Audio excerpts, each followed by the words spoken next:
Hello and welcome to the Recruit Rockstars podcast, where we focus on the people part of VC and PE-backed portfolio companies. And every Tuesday and Thursday, I have a world-class expert on talent and recruiting and building organizations so that you can build a company filled with rock stars. And I've got yet another one today, my friends. David Waxman is the managing partner at TenOneTen, which if it's not the coolest name of an investment firm, I don't know what is. But what really sets David apart, why I wanted to have him on the show, is that he has built and co-founded not one, not two, but three winning organizations, scaled those organizations, and I thought he'd have a very unique insight into the keys to doing that. And I'm sure along the way he'll share hopefully some of the good, bad, and ugly. David left MIT and co-founded Firefly, one of the very early personalization companies in the internet. We met back then, and he co-founded PeoplePC, which was acquired later by Earthlink. He then co-founded SpotRunner, and now he spends his time leading TenOneTen, the venture fund in LA area. And if that wasn't enough, he also has his own podcast, which we're going to talk about as well, which is all about the venture community in LA, which is booming. So with all that said, David, welcome to the show. Thank you so much for having me. It's great to have you on. I don't even know where to start. There's so many things I want to ask you, but I guess why don't we start at the beginning? Sure. Did you think you'd be an entrepreneur? Did you think you'd be a founder? Did you think you'd be an investor? Like, how did you even stumble into this field? Honestly, I know none of the above. I grew up in Berkeley, California, where if you had asked me in my teens whether I would have a career with the name capitalist in it, I would have recoiled in horror. That's illegal in some parts of Berkeley, right? It is illegal to be a capitalist in some parts of Berkeley, but I was very interested in computers from very early on, and that's what really got me into the business, which wasn't really a business back when I was starting out. Your first computer was a Radio Shack TRS-80? I'm older than that. It was an Apple II. Oh boy, got it. Wow, you're really up there. But I remember the Trash 80 very well. Call Trash 80 for a reason. So fast forward, you go on to co-found, as I said, a number of technology companies and internet companies. Tell us about what led you to transition from kind of the operating side to the investment side. Well, as you said, I did three companies as an operator and a founder, and you know it felt like time. The third one, you didn't mention an exit because there wasn't one. So my first two were successful companies. The first sold to Microsoft. The second, we did go public before selling to Earthlink. But the third company was pretty brutal. It was a very successful company when it was, and then definitely not when it wasn't. Just kind of came down as fast as it went up, right? It was trouble, and some of that we could have a long conversation about what was self-inflicted and what was market inflicted. But after doing that three times, I kind of realized that okay, now it's ready to have another chapter in my life. And I had started, I think, like a lot of operators turned investors, I started as an advisor, my way into being an angel investor. With some naivete about what it takes to run a fund, decided to start a venture capital fund, which is, it's very much like a startup in many ways, except I don't have a big staff, which makes it easier in a lot of other ways. Refreshing in a way, probably. So before we kind of get into the people part and some of what you learned along the way, just share a bit for listeners that don't know TenOneTen Ventures. Tell us a bit about your investment focus, the size of, how many portfolio companies, that kind of thing. Sure. We're a seed stage fund based in Los Angeles. We are on our second fund. I guess that puts us at about almost 40 companies now total between the two funds. And we focus on tech and software. We are, all of us, three partners, have both technical backgrounds and operating backgrounds with a lot of hyper growth experience. And so what I think founders like about us and what we hear they want from us is our help in that, and how to grow a technical company quickly and deal with all the many obstacles and interesting turns in the road that come along with that. And so you're typically the first check or amongst the first checks into these businesses. That's right. Got it. I know you have a particular passion for digital health. Is there any common theme between the portfolio companies, or really it's more opportunistic as long as it's tech and data, you'll take a look? Well, I think there are lots of verticals where, sort of every company is becoming a software company. I think Mark Andreessen said the software is eating the world. We sort of feel like data is eating the world. Like it's, almost every company and every industry has some data that they could make use of. We're not med tech investors per se, but we've done a few because it's a very, very big, important thing. It's 18% or 20%, depending on who you ask, of the GDP. Sure. And it doesn't take a futurist to walk into a hospital or a doctor's office and to see that there's a lot of stuff that could be updated. Yeah, got it. Very good. Okay, so now let's talk people. So you've led organizations, you've co-founded organizations, and now you are involved with 40 organizations. It's hard to think of someone that has seen more and knows more about the mistakes business leaders make, the opportunities, and also the keys to success when it comes to scaling a successful organization. What comes to mind as the one or two differentiators when you think about the CEOs that you've worked with or work with now, who really get and have mastered, quote unquote, the people part of the business, recruiting, retention, culture, leadership?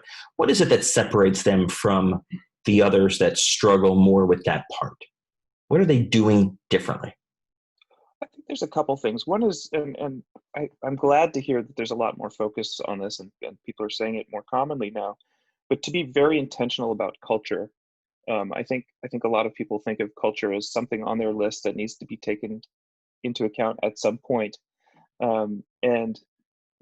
It's just, it's an exponential thing. So, when you're a couple founders, you hire 4 or 5 other people and they start to hire people and they start to hire people. And if you the genie's out of the bottle before you have a chance to fix your culture, right?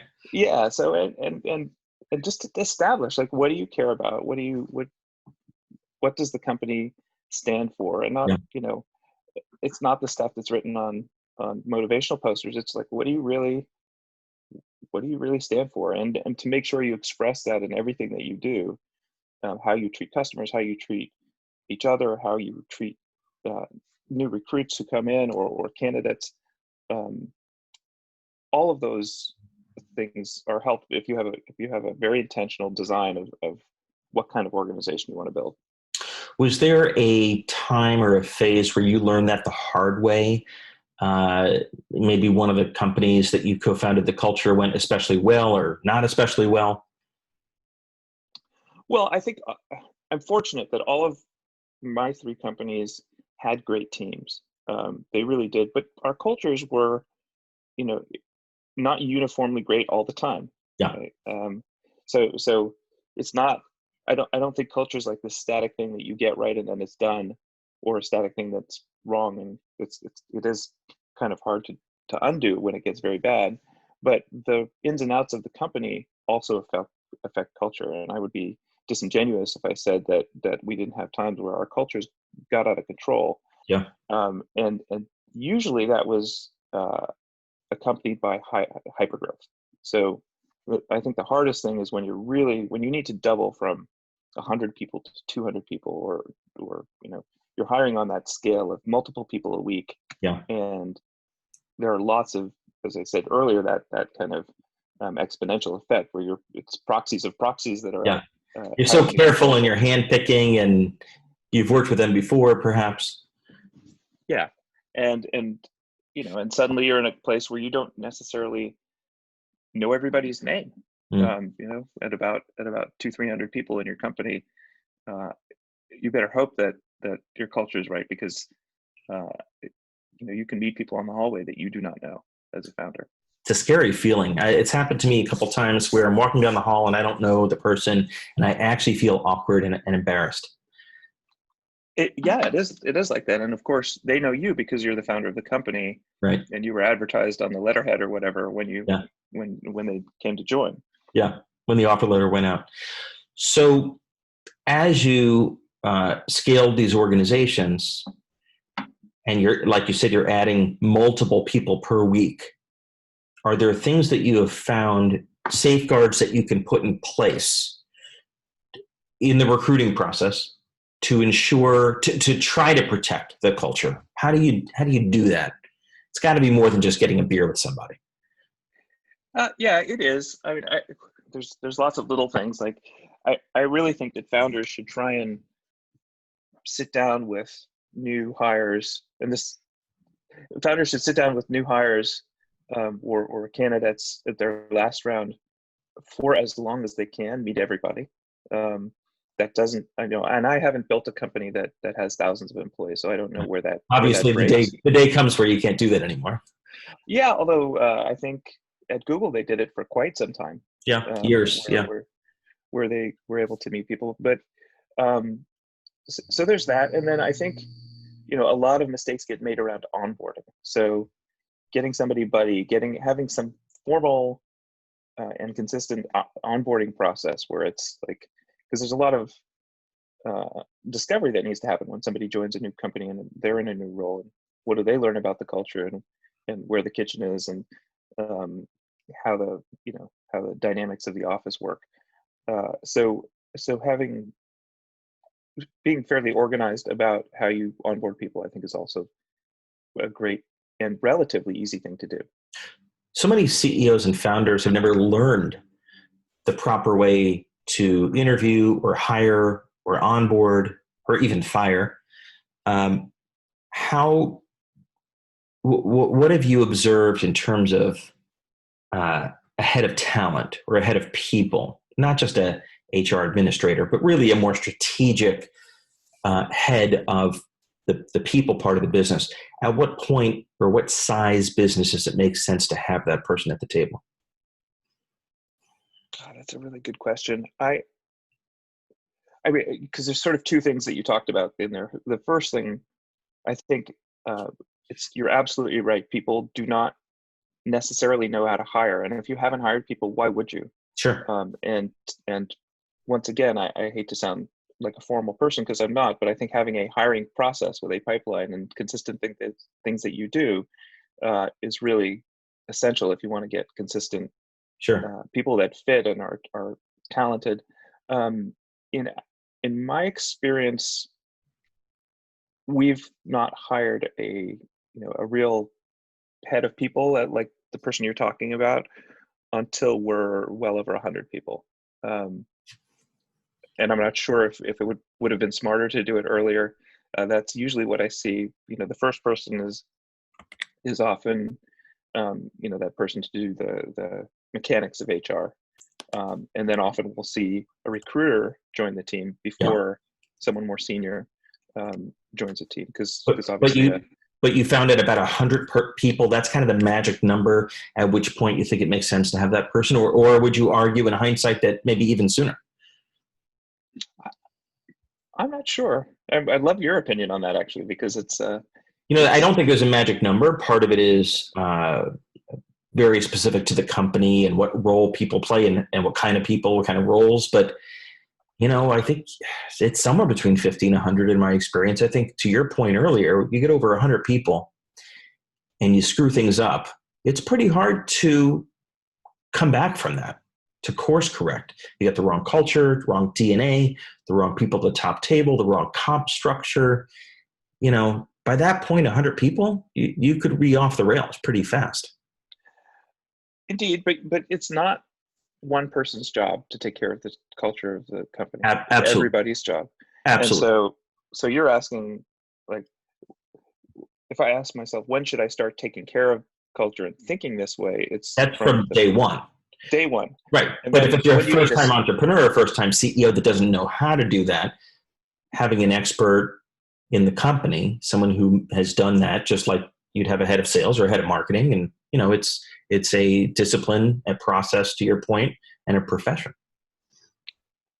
It is, but I also think it's one of those things. Like, not everybody has to be technical, but you need a VP of engineering or a CTO.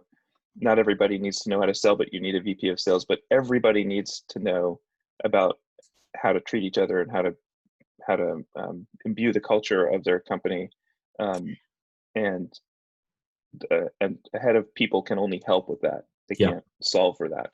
I think it sounds like we both agree sooner versus later in terms of having that person, right? Not waiting until the organization is spiraling in growth.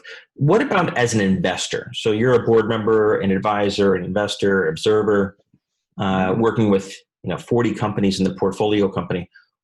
What role do you or should an investor play in the people part of the portfolio companies? In other words, what will you do? What won't you do? What should you do? What shouldn't you do? Well, I fundamentally believe that VCs shouldn't manage companies, right? We sit on boards as an oversight. Our job is to make sure that the CEO and the senior team are focused on the right things and at a very, very high level pointed in the right direction. I don't think that, I think there was someone in a board meeting today, the CEO asked a question about product, and this other VC who I like a lot said, yeah, don't ask your board about product. That's a really bad idea. And I was like, you should make the button blue just to sort of emphasize the point. But what we do is we can help recruit. And I think, when I invest in a company, I put my own money and my investors' money on the line. Yeah. And so I've made a big commitment, and I'm happy to share my reasoning for making that commitment with somebody else who's considering joining the company. So part of what an investor can do is help sell and help convince someone like, hey, I invest in this company because I really believe in it, and this is what I think it can become. Yeah. And help hopefully the CEO or whoever's been hiring has also made that point, but sort of help reinforce it. And then I have a really big network. I see a lot of people. I've seen people come and go from my own companies. There's well over 1,000 people who've worked for my various companies, and have seen a lot of employees at other companies. So just using the network to help fill important roles. So a lot of it is, like you said, selling. I would add closing, right? If I'm a CEO entrepreneur and I'm trying to get the CFO or head of sales, having a conversation between them and an investor just lends a whole different perspective than discussing the CEO. And I'm typically not the first meeting, right? I'm near the last meeting. Yeah, got it. What do you do if you're interviewing a candidate, or let's say a CEO asks you to interview a candidate, be that last interview, and for some reason, you're not supportive of the hire. You think it's the wrong person. So it's a situation where you and the CEO or the founder don't agree. Mm-hmm. Do you defer to the CEO? Do you put your foot down? I'm sure you don't do it in that kind of way, but do you say you're hiring this person against your investor's judgment? Or how do you handle a situation like that? Because two intelligent people can see a candidate different through a different lens. So in that case, I would have to be in that. I've not been in that situation, thank goodness. So this is only hypothetical. I would make my strongest case for why I think it's a bad idea, and hopefully bring some evidence to the table, some prior history that I've seen, and I like to think I'd be able to convince the CEO without having to do anything more than that. And ultimately, there isn't that much more, depending on the governance of the company, right, that it could do. So I would just be really emphatic about my point if I really thought somebody was making a bad hire. What about when it comes to sourcing, finding candidates after a CEO entrepreneur taps out their own network and your network? What do you encourage them to do? Where do you ask them or suggest they look? Is it headhunters? Is it universities? Is it incubators? Where do they go? It depends what level of hire you're talking about. For very senior, for executive hires, I do kind of grudgingly support using a search firm, because I think that a very good search firm can do a better search than, just has a different systematic way to go find executives. They have a different network. And I only say grudgingly because they're very expensive. Yeah. Right? But Yeah. the cost of a bad hire is so. It's a multiple of that fee. It can be, it can cost the company, right? Yeah. Depending on what the hire is. If you get a bad person in, and then it maybe takes 3 months to wait for them to start, and then they screw up a bit, and it takes you 3 or 4 months to figure that out. Then you have to get rid of them, and then you have to find someone new. And flash, it's a year later. You've had some damage done, and nobody in that spot. Yeah. So the cost of hiring poorly is astronomical. Have you ever seen it kill a company or close? I've had it happen to me where it was close. Really? Wow. Yeah. Well, I find your perspective fascinating, right? Because it's so few people that have successfully scaled and operated businesses and then become a successful venture investor. The DNA between the two is really quite different in my experience. So, David, I give you a ton of credit for building TenOneTen, and at the same time having your own podcast, which I want to talk about just for a minute before we wrap up. LA Venture, it's so cool. I listened to a couple of episodes. What inspired you to do this? And is it just really focused on LA? It is, and I have to give 100% of the credit to my partner, Minnie Ingersoll, who felt like it was worth sitting down with all of the VCs in LA because she had just relocated or come back to town and didn't know everybody, and said, well, if I had a mic, this would be really interesting information. So let's do it and get a mic and talk to all these people. And I think LA is a very fast growing market and ecosystem. There are a lot of funds in town and a lot of new funds. And our target with the podcast is to help founders and people considering taking venture capital in LA learn about the who's who of in the VC landscape and who they might want to talk to, and understand who's interested in which verticals and what type of person they are. It's almost an online living, breathing directory to the LA tech community. Well, David, I gave you a ton of credit because the LA community is booming in terms of tech for anyone that hasn't looked lately. And David Waxman of TenOneTen Ventures, I can't thank you enough for making your time. How can people learn more about TenOneTen or get in touch? Well, you can go to our website, which needs a little work, like I think all VC websites. TenOneTen, spelled out TenOneTen.net. And you can follow me on Twitter. I'm DWaxD. Or you can email me at david@TenOneTen, TenOneTen.net. I'd like to point out that the end is not a .com, but it is an anagram of the last 3 letters. I love it. I love it. And I love the name of the firm, which if you know anything about LA highways, it makes a lot of sense. Well, thanks again, David. We appreciate you making the time today. Thank you.